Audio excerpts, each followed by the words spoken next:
guys, it's Rach, and this is a quick word on setting a bigger goal. Okay, I want to challenge you today.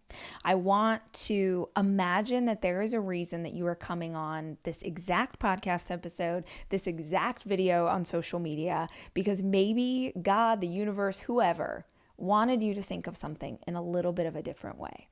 And that is, what if you made your goal bigger?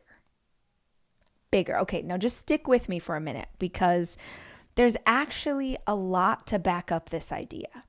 The idea, number one, is that if you think about it, achieving a small goal that you've never achieved before and achieving a big goal is going to take work. You're going to encounter problems. You're going to have to fix stuff. You're going to need processes and framework to figure your way out of the goal that you have set.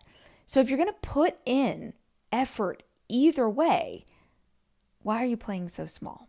Now, maybe you hear that and you're like, screw you, Rach, because the goal already feels so big, so impossible, so insurmountable. I don't know how I'm going to get there. Freaking get it. I totally get it. I get this in terms of physical goals. I get this in terms of financial goals or business or career or anything. I totally get it. Because whatever you have set for yourself, that's your ceiling. You assume that that ceiling is the highest you can possibly get in the place you are trying to go. But because you assume it's your ceiling, that's where you're going to end up. This took me forever to learn, and I actually learned it best in business.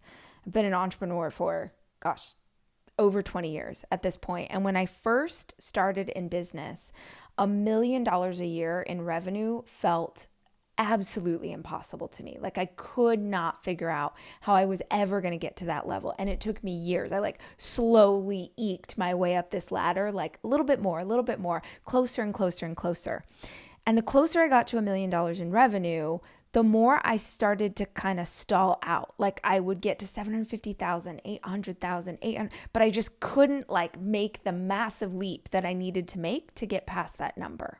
But I actually did enough research, read enough books, went to enough business conferences to understand a wild truth. Getting past $1 million, getting past 26 miles, getting past any ceiling that you have made up in your own mind is 100% in your own mind.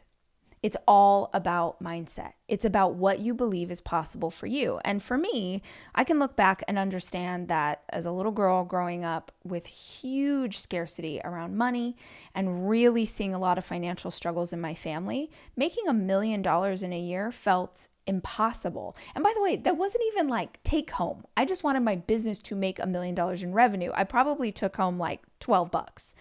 But the point was, when I understood that it was all psychology, that it was all here, then I was like, you know what? This year, I don't want to make $1 million. I want to make 2.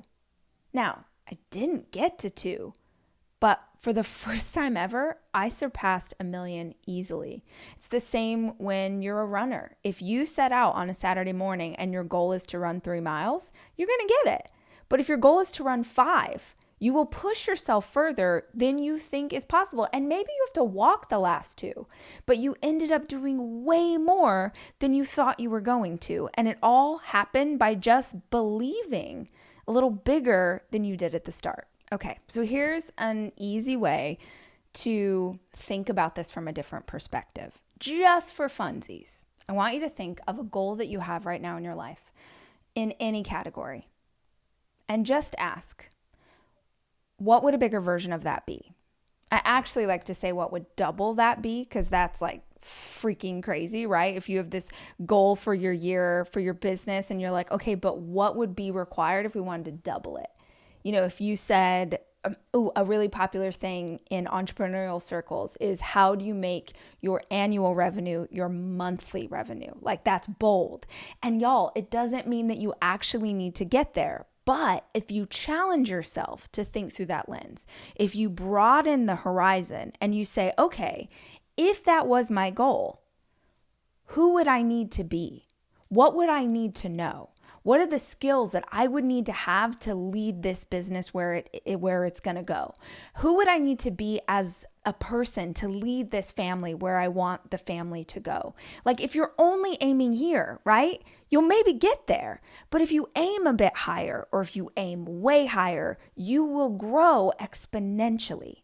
So imagine for a second, like literally visualize this for a second. You are the version of you who has pulled off this bigger goal. You were going to train for a half marathon, bitch, you did an ultra. Like you were going to pay off your student loans. You're like, I paid off my student loans and I put $10,000 away in savings. Like whatever it is, you're a bigger, better version of who you thought you were going to be, right? So imagine you're that person. How do they act? Use that as a framework to structure your current day. If the future version of you is an ultra marathon runner, how would they act? Well, they'd probably run almost every day. They'd probably take their training very seriously. If the future version of you is an author, how are they acting? Well, they're probably writing a minimum word count every single day. You can look at the disparity between the person you want to be and the person you currently are, and you don't have to do it all. But in between this gap are some really good ideas for what to do next to take yourself to the next level.